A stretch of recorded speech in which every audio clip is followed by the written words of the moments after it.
Bonjour, bienvenue à l'élevage des cerfs de la cour à Tramin, au chef du clos.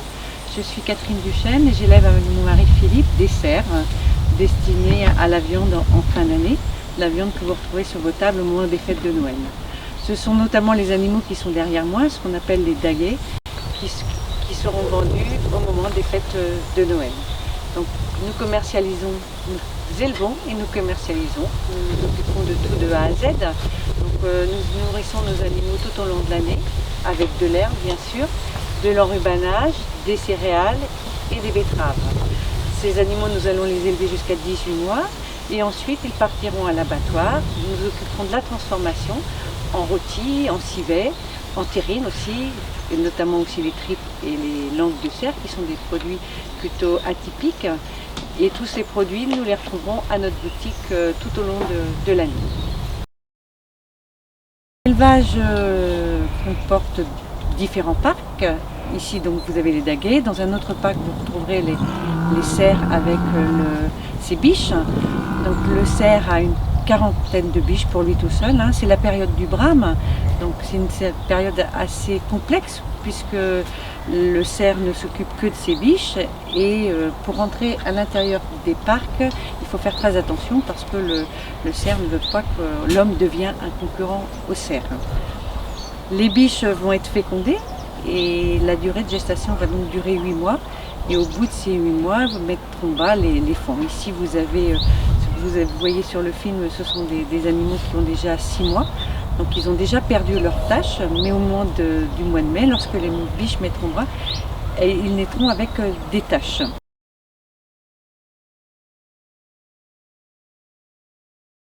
On va parler des bois du cerf. Vous savez que les bois du cerf tombent tous les ans. Donc ils tombent à fin février, début mars. Ils vont d'abord repousser en velours. Ce velours va mettre 100 jours pour se développer, c'est-à-dire 3 mois, donc c'est assez rapide. Et au bout de ces 3 mois, le velours va tomber et ça va devenir des bois secs. Donc c'est fin août, début septembre, donc il aura les bois bien durs pour sa période de reproduction et c'est donc à ce moment-là que le cerf devient dangereux. La pousse des bois de cerf est toujours très impressionnante puisque c'est du sang et c'est extrêmement velouteux et donc ce velours va tomber fin août.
Un an, 2 ans, et là c'était ceux de Firmin, je sais plus quelle année ils sont, il avait 7 ans, 8 ans. Voilà.